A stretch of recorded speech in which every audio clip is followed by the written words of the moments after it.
Perang antara Iran dengan Amerika Serikat dan Israel memasuki babak baru. Ketiga negara ini terus galang kekuatan memperkuat militer mereka.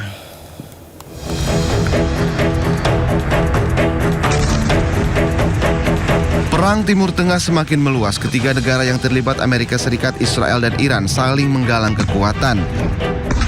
Iran merangkul sejumlah negara tetangga. Oman menjadi salah satu negara yang mendukung Iran menguasai Selat Hormuz. Kini, Iran mendekati Irak. Iran mengajak Irak untuk bersama-sama menghancurkan pangkalan militer Amerika Serikat di Timur Tengah. Presiden Amerika Serikat Donald Trump pun murka. Presiden AS Donald Trump mengancam akan membombardir Oman jika menghalangi upaya pembukaan kembali Selat Hormuz. I mean, we control it. We control it with the blockade. We have a blockade. We control it with the blockade. And I like the idea of declaring it a territory. We have total control over the Strait. Meski kondisi terus memanas, namun Pakistan terus mendorong Amerika Serikat dan Iran ke meja perundingan. Namun hingga kini belum ada kesepakatan antara keduanya. Kebakaran lahan terjadi di Lianganggang, Kalimantan Selatan. Api yang membesar mengakibatkan jarak pandang kabur dan menyulitkan warga. Beginilah kondisi memprihatinkan di wilayah Kalimantan akibat kebakaran hutan.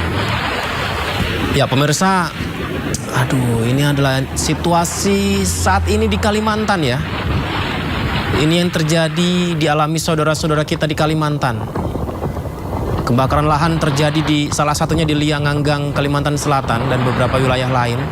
Kebakaran hutan lahan yang terjadi akibatkan jarak pandang warga terbatas. Ratusan titik api sebabkan asap yang sangat pekat mengganggu pernafasan dan penglihatan. Bahkan motor pun seperti bayangan di situ, mobil nyaris tidak terlihat. Jelas dengan kondisi seperti ini perjalanan lalu lintas juga terganggu pemirsa.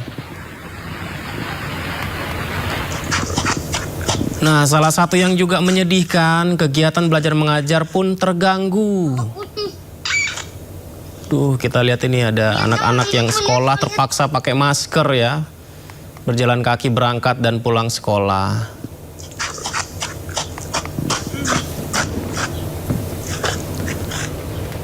Rokok putih.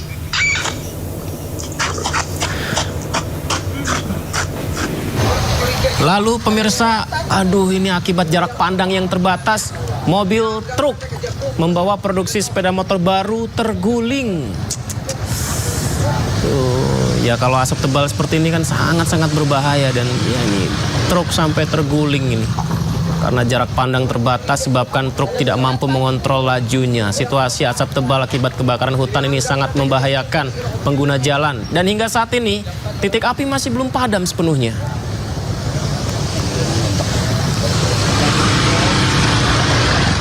Dan kalau kita cek di Google Maps ya, Anda bisa lihat juga informasi terkait kebakaran hutan Kalimantan ini. Dari tayangan Maps tersebut terlihat titik api nampak memenuhi Pulau Kalimantan.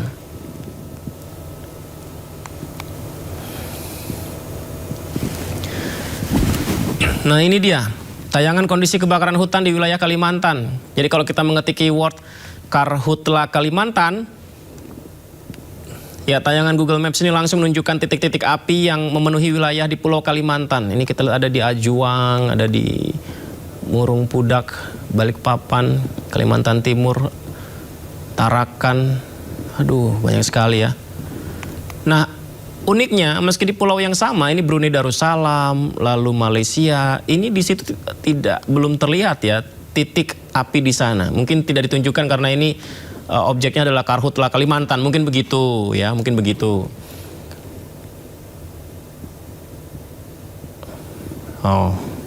Namun kabarnya pemirsa, negara tetangga kita ya Brunei, kemudian Malaysia ini mulai mengeluhkan terdampak asapnya ya, karena sudah sampai ke negara mereka. Petunjuk titik api di wilayah Indonesia, tepatnya di kawasan Kalimantan, dan bahkan di Sumatera Selatan juga ada beberapa dilaporkan.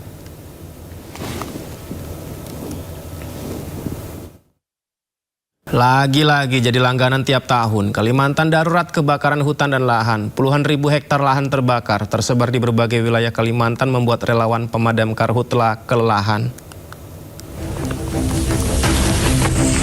Bawa keluar, dia keluar. Buat. Akibat kelelahan memadamkan kebakaran hutan dan lahan serta terkepung dan menghirup asap pekat, 2 relawan di Sampit, Kabupaten Kota Waringin Timur, Kalimantan Tengah jatuh pingsan. Rizky Mubarak, relawan ini bahkan terpaksa digendong. Korban pun dilarikan menggunakan ambulan ke Rumah Sakit Dr. Murjani Sampit untuk mendapatkan perawatan. Sementara Gusti, seorang petugas posko gabungan pengendalian Karhutla, juga tumbang kelelahan akibat banyak menghirup asap pekat.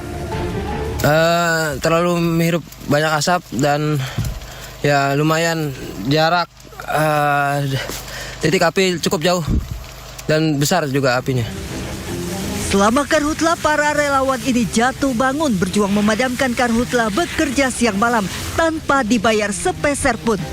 Bahkan mereka membiayai sendiri kebutuhan BBM, makan, dan minum. Banyaknya titik api yang muncul membuat kebakaran terus meluas.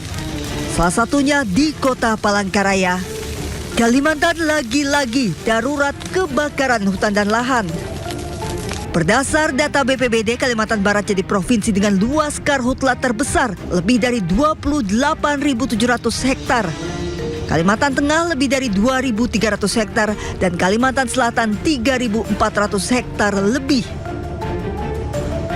Hampir sebagian besar wilayah di Kalimantan menjadi wilayah terdampak karhutla dengan masing-masing provinsi memiliki sedikitnya 3 wilayah paling terdampak. Kebakaran hutan dan lahan di Kalimantan mulai berdampak pada kehidupan warga, terlebih kabut asap pekat menyulitkan aktivitas warga dan membuat indeks kualitas udara memburuk. Rabu 19 Agustus, indeks kualitas udara di Kota Palangkaraya mencapai 487, masuk kategori berbahaya dan berdampak pada jarak pandang.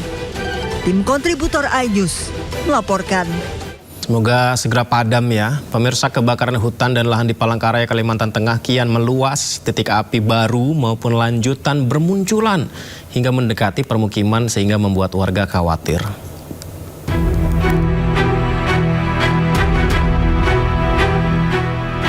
Kebakaran hutan dan lahan gambut di Palangkaraya, Kalimantan Tengah terus terjadi dan kian meluas. Musim kemarau dan cuaca panas membuat titik api baru maupun lanjutan terus bermunculan. Salah satunya di Jalan Yosudarso, Kecamatan Jekan Raya, Palangkaraya. Tiupan angin kencang dan kondisi lahan yang kering membuat api dengan cepat menjalar, bahkan mulai mendekati permukiman warga. Tim Dalkarhutla Dinas Kehutanan Provinsi Kalimantan Tengah melakukan pemadaman untuk mencegah api terus meluas. Minimnya sumber air akibat musim kemarau menjadi salah satu kendala pemadaman. Petugas terpaksa mendatangkan mobil tangki untuk memasok air ke lokasi kebakaran. Khawatir sangat khawatir nggih. Karena takutnya kalau ini kan belum bisa nyala lagi itu loh Pak. Ya bisa-bisa kita bisa kena sampai ke rumah atau sampai ke tanaman. Kita pengusaha taman Pak. Itu apalagi kalau ratik-ratiknya itu, api-apinya itu yang terbang-terbang tuh bisa mematikan tanaman Pak. Kendalanya di lokasi air sulit, sedangkan kita mendatangkan tangki 10.000. Bisa memadamkan. Ini jaraknya dengan rumah warga berapa meter? Kurang lebih 20 meter. 20 meter. Berdasarkan data BPBD Kota Palangkaraya, hingga kini total luas lahan yang terbakar telah mencapai lebih dari 261 hektar.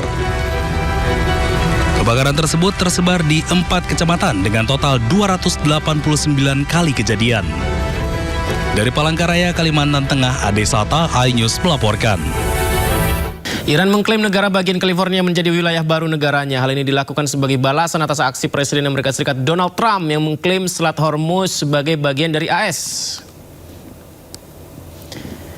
Jadi kalau kemarin AS bilang Hormuz milik kami, kali ini Iran membalasnya California juga milik kami. Ya, salah satu akun media resmi Iran menyebut California sebagai bagian dari wilayahnya. Pemilihan California bukan tanpa alasan. California, khususnya Los Angeles, adalah tempat tinggal konsentrasi terbesar warga keturunan Iran. Menurut Iranian Diaspora Dashboard, ada sekitar 141.000 warga Amerika Serikat keturunan Iran tinggal di Los Angeles. Setelah revolusi Islam Iran pada 79, komunitas Iran di California Selatan berkembang pesat, di mana kawasan Westwood menjadi pusat utama diaspora Iran dan dikenal dengan sebutan Teherangels, yang diambil dari penggabungan kata Teheran dan Los Angeles.